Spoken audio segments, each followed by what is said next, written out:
On the outskirts of São Paulo, where the city's noise fades into a suffocating stillness, a man with a soft voice and a rehearsed smile approached women with promises of success. The daylight betrayed nothing. To anyone passing by, he looked harmless, gentle even, but behind that carefully constructed facade lived something predatory, something patient, something waiting. Before his name became a national warning, before newspapers painted him as a monster, Francisco de Assis Pereira walked among the hopeful and the vulnerable, carrying a darkness hidden in plain sight. Those who met him in the Parque do Estado remembered the same unsettling detail: his smile. It was warm, confident, persuasive, an invitation wrapped in false safety. He spoke like someone who understood dreams, someone who knew how to make them bloom. But beneath each word lingered a chilling intent. He didn't simply choose his victims, he studied them, deciphered their fears, their desires, their weaknesses. And in that park, surrounded by trees that swallowed screams whole, he transformed manipulation into a weapon sharper than any blade. Brazil had never seen a predator like him, not one who could blend so seamlessly into the everyday. His methods were not loud, not chaotic. They were calculated, silent, a performance perfected through practice. To the world, he was a charismatic motorcycle courier. To his victims, he pretended to be a talent scout, a gateway to opportunity. But to himself, he was something far more disturbing, a hunter who believed he could command the shadows. When the bodies began to surface, hidden beneath layers of earth and leaves, the country awakened to a terror that had been growing quietly in its own backyard. Fear spread through São Paulo like wildfire. Parks no longer felt safe. Smiles no longer felt trustworthy.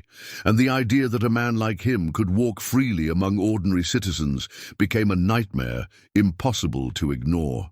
This is not just the story of a killer, it is the unraveling of a mask, meticulously crafted, deliberately worn, fatally effective. This is the descent into the mind of the Maníaco do Parque, the Brazilian serial killer who hunted women with charm as his lure and manipulation as his blade. And once you see the monster behind the smile, you will never forget it. There are stories that unsettle us because they reveal the fragility of trust, stories that expose how easily a friendly face can become a doorway to danger. The case of the Maníaco do Parque is one of them. Before his name echoed through every home in Brazil, before fear carved itself into the hearts of countless women, Francisco de Assis Pereira lived as a shadow moving freely beneath the sun. He wasn't a caricature of evil. He wasn't the kind of monster we are taught to avoid. Instead, he was charming, soft-spoken, and disarmingly ordinary, and that is precisely what makes this story so devastating. In the mid-1990s, São Paulo was a city of movement, noise, and dreams. Women arrived from every corner of the country, hoping to build a future. But tucked within that ambition was a vulnerability easy to exploit, especially by someone who could mimic opportunity so convincingly. What unfolded inside Parque do Estado would expose a predator who understood not only how to deceive, but how to weaponize hope itself. Each encounter seemed harmless, a conversation, a smile, a promise, and then silence. Today, as we retrace every step of this chilling case, we're not only telling the story of a serial killer, we're exploring how manipulation becomes a tool, how charm becomes camouflage, and how danger sometimes wears the most familiar face. This documentary isn't meant to glorify his actions, but to reveal the truth behind them, the truth that was hidden beneath a smile. Before we continue, I want to know something important from you watching right now. Where are you in the world? Comment your country and city below. It helps take this story to more people who love true crime narratives like this one. And if you want to support the channel, make sure to subscribe, leave a like, and share this video with someone who also follows dark cases like this. Chapter 1. The Making of a Mask. Long before Francisco de Assis Pereira became known as the Maníaco do Parque, he was simply a boy, growing up in the shadow of a fractured household. His childhood wasn't marked by warmth or safety, but by a constant emotional turbulence that quietly reshaped him. In the small, modest neighborhoods where he spent his early years, the sounds of conflict at home blended with the distant hum of the city. Those who later investigated his life noted the pattern. A child raised in an environment where love was uncertain, boundaries were blurred, and violence lingered just beneath the surface. Francisco grew up learning that attention came in unpredictable bursts, sometimes affectionate, sometimes cruel, but rarely consistent. To survive, he developed a skill that would become central to his adult crimes: the ability to read people quickly. He could sense fear, desire, insecurity. He learned how expressions worked, how to mirror emotions he didn't truly feel, and how to craft an appearance that would hide the storms inside him. Even as a teenager, he had a smile that seemed trustworthy, almost comforting. But behind it, something darker was beginning to form. School offered no escape. His classmates described him as quiet, observant, someone who rarely caused trouble but seemed disconnected from friends, from reality, from himself. He was the kind of boy who blended into the background, unnoticed until he wanted to be seen. And when he did seek attention, it was often through manipulation, subtle enough that no one suspected. Over time, this habit became second nature, slipping into whatever role made him appear harmless. As he grew older, Francisco discovered motorcycles. For him, they represented freedom, fast, loud, liberating. But the freedom he sought wasn't the one most people wanted. He wasn't escaping the world, he was escaping himself. The helmet, the jacket, the anonymity of the road, it all played into the identity he was crafting. A man who could be anyone, anywhere, without question. A man who could appear for a moment and vanish just as quickly. His jobs as a motorcycle courier further sharpened his ability to navigate São Paulo's dense, chaotic streets, but it also placed him in constant contact with strangers. He learned the cadence of women's voices, how they reacted to charm, how to disarm them with politeness. He learned to speak softly, to listen carefully, to present himself as the kind of man who wanted to help. These skills were not developed for violence, not at first. They were developed for acceptance, for validation. But eventually, they became tools of something far more sinister. What most people never realized was how deeply Francisco internalized rejection. Every failed relationship, every criticism, every moment he felt belittled, carved deeper into his psyche. He didn't explode outward with anger. He imploded silently, storing each bitterness like a seed buried in fertile soil. It's often said that monsters aren't born, they grow. In Francisco's case, the soil was isolation, the water was neglect, and the sun was the brief, addictive thrill of feeling wanted. By his mid-20s, the mask he wore had become nearly perfect. He appeared confident but gentle, outgoing but harmless. Women found him approachable. He didn't have the aggressive, intimidating presence that many associated with danger. He knew exactly how to present himself: a friendly man, a trustworthy face, someone who could be believed. But beneath that persona existed a growing hunger, a desire to reclaim control in a world where he had always felt powerless. The fantasies came first. At night, when the lights went out and the city quieted, Francisco's mind wandered into places he didn't dare speak about. Power, domination, entitlement, not love, control. The line between imagination and intention blurred slowly, then rapidly. And as those fantasies intensified, he began looking for opportunities. Not places at first, but people. Women who were alone. Women who looked lost. Women who still believed in kindness. Parque do Estado became his chosen stage. It wasn't just a park, it was an ecosystem of shadows, trails, and unwatched corners. It held both beauty and isolation. A perfect combination for someone who wanted to move unseen. Francisco walked those paths long before his first attack, studying the terrain the same way he studied his victims. Each step he took was a rehearsal. Each smile he practiced was part of the performance. And soon, the mask he had spent years creating would become the weapon he relied on most. By the time his crimes began, the transformation was complete. Francisco wasn't simply hiding his darkness, he had become the darkness. The boy who once felt invisible had grown into a man who used invisibility as his greatest advantage.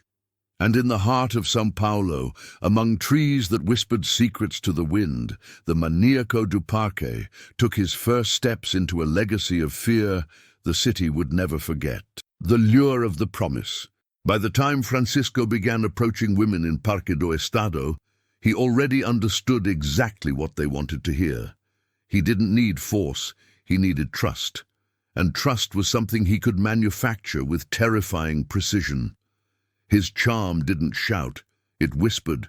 A soft tone, a gentle smile, the posture of someone who seemed harmless, almost shy. He knew that the promise of opportunity was stronger than fear. Women dreaming of better lives were everywhere in São Paulo, and he knew how to step into those dreams as if he belonged in them. The 1990s were a time when modeling agencies and talent scouts roamed the city, searching for fresh faces. For many young women, a chance encounter with someone connected to the fashion world could feel like fate. Francisco slipped into this environment like a shadow taking the shape of light. He carried a small folder with photos, some real, some fabricated, with stories rehearsed so many times they sounded natural even to him. He didn't pretend to be powerful, he pretended to be connected. And that made him believable. He chose his words carefully. He spoke with the confidence of someone who had seen potential in others before. He complimented without being intrusive, asked questions without sounding suspicious, and created the illusion that he respected boundaries. His greatest weapon wasn't his strength, it was his ability to make women feel seen, valued, special. It was a performance so polished that even those who later survived described him as kind, soft-spoken, someone you wouldn't think twice about. Once he sensed interest, he introduced the bait, a modeling opportunity, a photo shoot, a chance to be discovered. He never rushed. Rushing would break the illusion. Instead, he walked slowly through the park with them, keeping the conversation light, building a fragile bridge made of smiles and false promises. Every step deeper into the wooded trails gave him more control, more space, more silence. The park became an accomplice, a silent stage where the city's noise could not interfere. Those trails were dangerous even in daylight. The dense trees swallowed sound, paths twisted unpredictably, and isolating pockets of forest created natural blind spots. Francisco knew them intimately. He knew where the air grew still, where the ground softened, where footsteps disappeared into foliage. It was in these hidden corners that his mask tightened and his demeanor shifted, subtly at first, then unmistakably. The soft smile would fade, his voice would drop. The warmth would sink into something colder, heavier, predatory. Many victims described a moment when they realized something was wrong, a sudden discomfort, a tightening in their chest, an instinct screaming to run. But by the time those instincts surfaced, they were already too deep inside the park, too far from help, too committed to the lie he had woven. Francisco had spent years perfecting this manipulation. He knew how to keep them calm, how to silence suspicion, how to watch their reactions while hiding his own. The most disturbing part wasn't the violence itself, it was the transition. The moment when the friendly man they trusted shifted into something unrecognizable. Survivors spoke of the sudden rigidity in his posture, the emptiness in his eyes, the way he seemed to detach from reality. It wasn't rage that drove him. It wasn't impulsive. It was ritualistic, methodical, as though another version of him emerged from beneath the skin, a version that had been waiting quietly for its chance. After each attack, Francisco didn't flee the park. He walked out calmly, blending back into the everyday life of São Paulo as if nothing had happened. He returned to his routine, delivered packages, greeted co-workers, visited cafes. The world continued turning, unaware that a predator walked among them, wearing the face of a man who smiled too easily. This ability to switch between roles, to destroy and then return to normalcy, was part of what made him so terrifying. As the number of disappearances quietly grew, fear began to take root among the families of the missing. Rumors swirled, search parties organized, and investigators began piecing together patterns. But the city was large, the park larger still, and the man behind the mask had perfected his invisibility. Without eyewitnesses or clear leads, authorities struggled to grasp the scale of the threat. Meanwhile, Francisco continued to refine his performance, driven not by desperation, but by confidence. The truth is this: Francisco didn't just hunt women, he hunted certainty that he could deceive, manipulate and control without consequence. Each encounter fed the illusion that he was untouchable. Each victim strengthened his belief that the mask he crafted was impenetrable. But masks, no matter how convincing, eventually crack. And when the first cracks in his facade appeared, the city of São Paulo would face a horror it was not prepared to see. When the forest began to speak, the disappearances around Parque do Estado had begun quietly, almost invisibly, like threads slipping one by one from a fraying rope. At first, no one connected them. São Paulo was a city of millions. People came and went every day. Some families hesitated to involve the police, believing their daughters had run away to chase dreams elsewhere. Others filed reports that were buried beneath the overwhelming volume of cases that flowed into the precinct. But underneath the surface of the city's restless rhythm, something sinister had already begun to take shape. It wasn't until one afternoon in 1998 that the forest finally broke its silence. A group of hikers, wandering off the main trail, stumbled upon a shape half buried beneath leaves and soil. The sight froze them. Something pale, something human. Fear spread through their bodies as they realized it wasn't simply a lost doll or discarded mannequin. It was the remains of a young woman. Her body told a story the city had ignored for too long, one written in bruises and brokenness. The police were called, an investigation began, and the forest exhaled its first secret. News traveled fast. Within days, more officers swept through the park, combing through its tangled trails with gloves, shovels, and grim faces. The deeper they walked, the worse the silence felt. Heavy, suffocating, as though the trees themselves were holding their breath. Soon, one body became two became three, then four. The park, once a peaceful refuge for families and children, transformed into a graveyard hidden in plain sight. Every discovery deepened the horror. Every uncovering of soil revealed how long this nightmare had been growing. Detectives began to piece together patterns. The victims were young women, all lured under similar circumstances, all found in areas of the park rarely visited by the public. They came from different neighborhoods, different backgrounds, but shared one common thread: ambition. They were dreamers chasing opportunity, women who believed in the promise of something better, women who had been approached by a stranger with a gentle smile and a rehearsed pitch. The illusion of safety had been their undoing. As the media descended upon the crime scenes, the city erupted in fear. Mothers warned their daughters not to walk alone. Women stopped accepting offers from strangers, even harmless ones. The park emptied.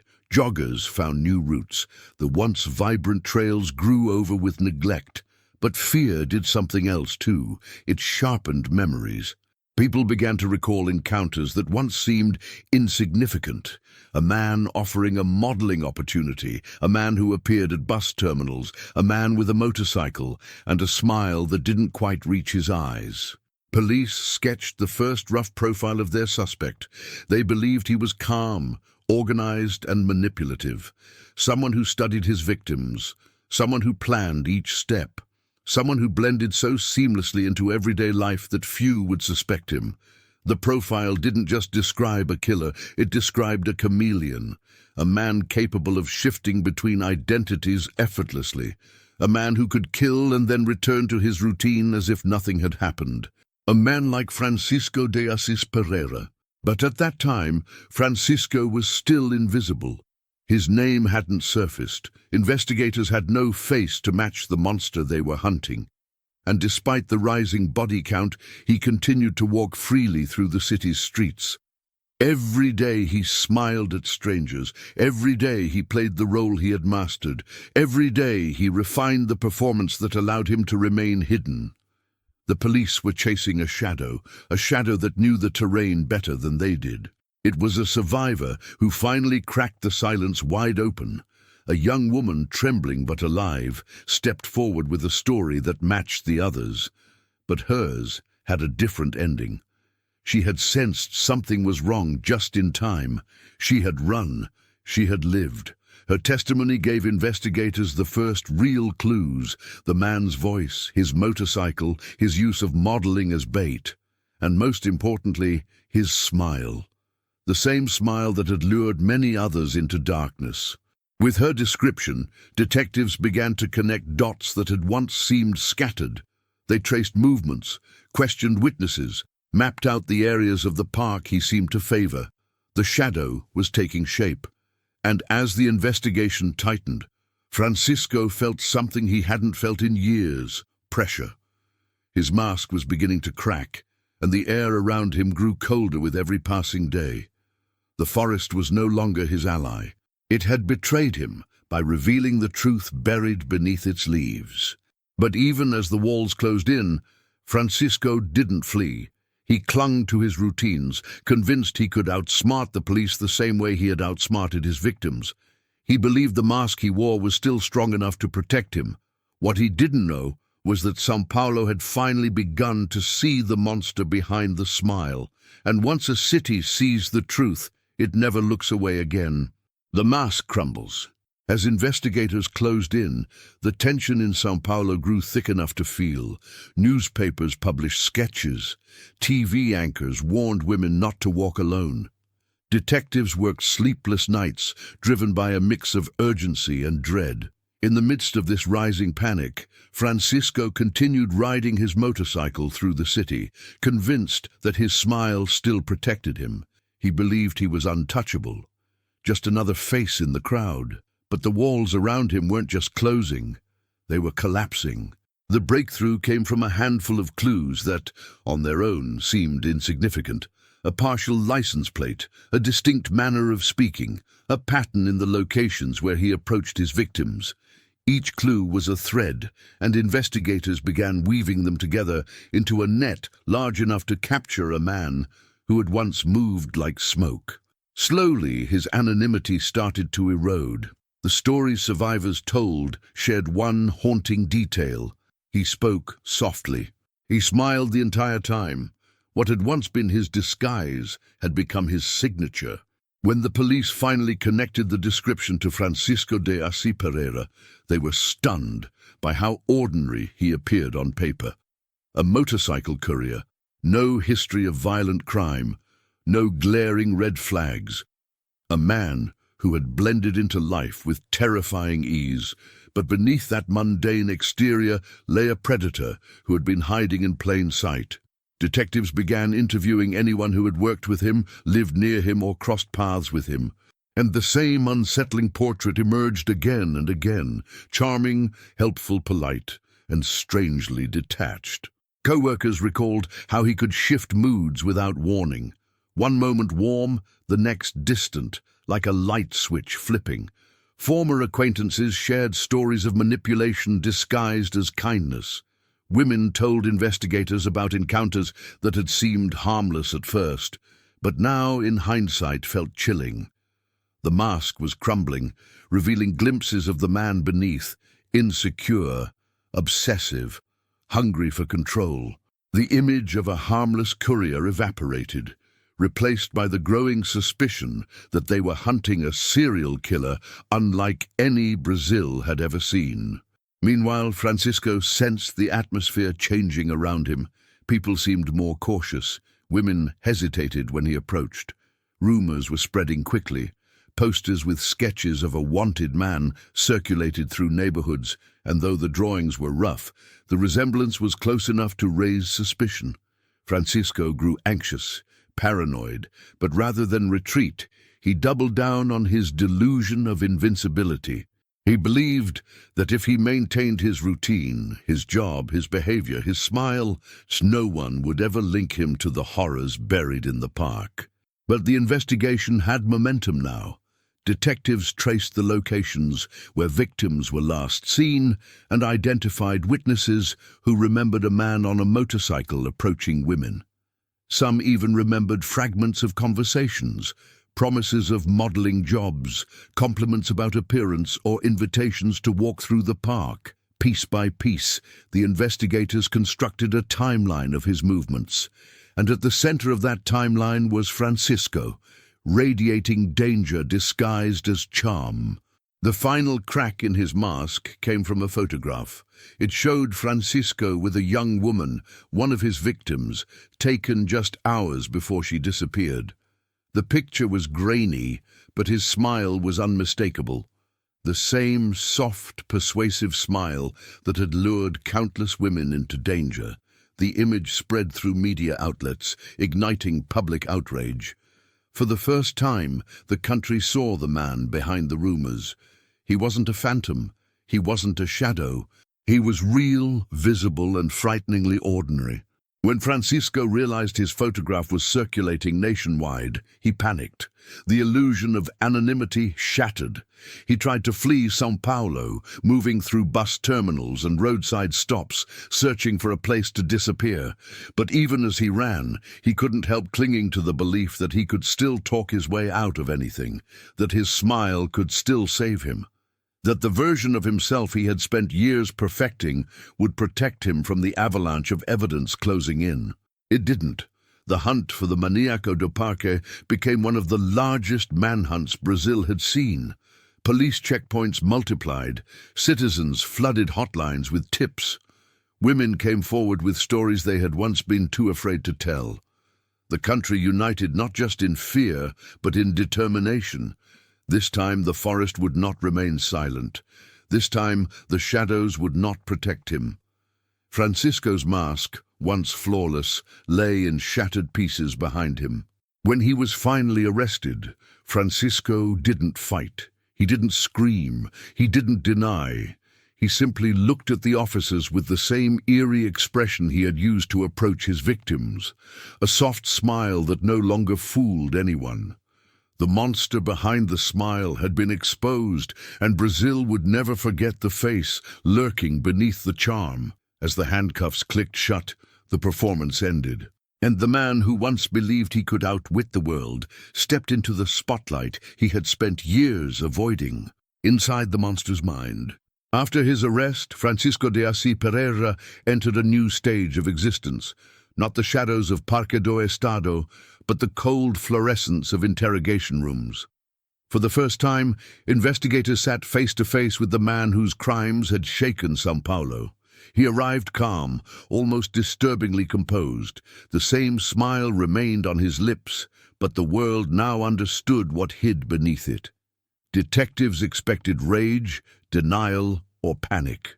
Instead, they were met with cooperation, as if Francisco believed he had stepped into yet another performance and the stage lights were finally on him. He spoke softly, just as survivors had described. He answered questions with a politeness that unsettled the officers. But beneath the surface of his calm demeanor, something far more dangerous pulsed, a sense of detachment, a lack of empathy so profound that it chilled even the most experienced investigators. He didn't describe his acts with regret or satisfaction, but with a mechanical neutrality, as if recounting the steps of a mundane routine. His mask had cracked, but his voice still carried the quiet confidence of a man who believed he could control a narrative. Psychologists were brought in to evaluate him, hoping to understand what had driven a seemingly ordinary man to commit such extraordinary brutality. What they found was a labyrinth of contradictions. Francisco saw himself as misunderstood, a victim of circumstances, yet he acknowledged his actions with precision. He spoke of childhood hardships, fractured relationships, and a deep well of insecurity that he claimed guided him. But woven between these confessions were distortions, half-truths, shifts of blame, and self-serving explanations. Even in custody, manipulation clung to him like a second skin. One of the most disturbing revelations came from his description of the transformation inside the park. He explained how his personality seemed to split, the charming, gentle persona giving way to something colder and commanding. To him, this shift felt natural, even justified. He claimed that women had humiliated him, rejected him, or treated him unfairly. These justifications, though baseless, revealed the core of his pathology.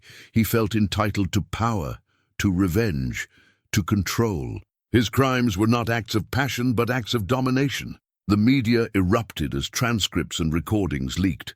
Headlines screamed his name. Families of victims demanded justice. The public struggled to reconcile the idea that a man so outwardly ordinary could harbor such monstrous impulses. In court, the prosecution painted him as a predator who exploited trust with surgical precision. The defense attempted to argue psychological instability, but even that defense faltered under the weight of testimony, forensic evidence, and the sheer brutality of his crimes. The courtroom grew heavy with grief and rage as details resurfaced, each story a reminder of lives stolen too soon. When the verdict finally came, it was a culmination of collective sorrow and determination. Francisco was convicted of multiple counts of murder, assault, and sexual violence, receiving a cumulative sentence that surpassed 200 years. Though Brazilian law caps actual imprisonment at a lower term, the symbolic weight of the sentence reflected the magnitude of his crimes.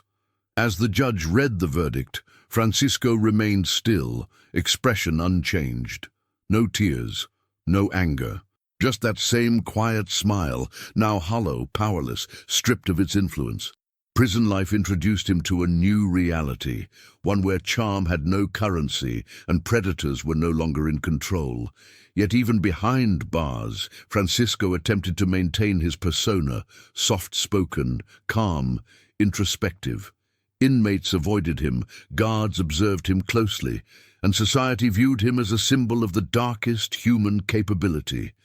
Rumors circulated of threats against his life, but he continued on with the eerie tranquility of a man who had long accepted who he was beneath the mask.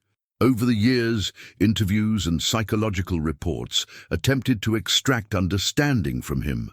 Experts hoped to uncover patterns that could help identify future predators. What they found was unsettling. Francisco wasn't driven by rage alone, but by a chilling combination of insecurity, manipulation, and a profound absence of empathy. His crimes were not spontaneous, they were rehearsed. His persona was not natural, it was crafted. His victims were not random, they were chosen. Society learned something important from the Maníaco do Parque case. Monsters do not always hide in the dark. Sometimes they walk beside us, speak kindly, and smile convincingly. The case reshaped discussions about public safety, the psychology of offenders, and the importance of listening to women who sense danger even when they cannot explain it. The park where he once hunted was transformed, its trails redesigned and patrolled, as if the land itself sought to erase the shadows he left behind. And yet, the memory of the Maníaco do Parque lingers. Not because of the violence alone, but because of the mask he wore so skillfully. The story of Francisco de Assis Pereira serves as a haunting reminder that evil does not always announce itself. Sometimes it whispers, sometimes it smiles, and sometimes it hides behind the face of a man who looks just like everyone else. But once the truth is exposed, The world never forgets the monster behind the smile. The story of the Maníaco do Parque is more than a sequence of crimes. It is a warning etched into Brazil's history. It forces us to confront the uncomfortable truth that danger often hides behind the familiar, behind the polite, behind the ordinary. Francisco de Assis Pereira did not appear as a monster. He became one through manipulation, deception, and the slow corrosion of empathy. His crimes left scars, not only on the families of his victims, but on the collective consciousness of a nation that learned to question the smiles of strangers. Even decades later, his case continues to be studied by psychologists, criminologists, and law enforcement, not to glorify him, but to understand how someone so seemingly unremarkable could orchestrate such darkness. His story reminds us that vigilance is not paranoia, it is survival. Every life stolen in Parque do Estado echoes through time, reminding us of the fragile line between trust and danger, between hope and horror. The forest where he once walked has healed, but the lessons born from its silence remain. As we close this chapter, remember, storytelling is not just about recounting tragedy. It is about honoring truth, giving voice to those who can no longer speak, and ensuring that history does not fade into forgetfulness. If you are watching this, share your thoughts below. And don't forget to like the video, subscribe to the channel, and tell us your country and city in the comments. More stories await, stories that must be told, no matter how dark the path may be.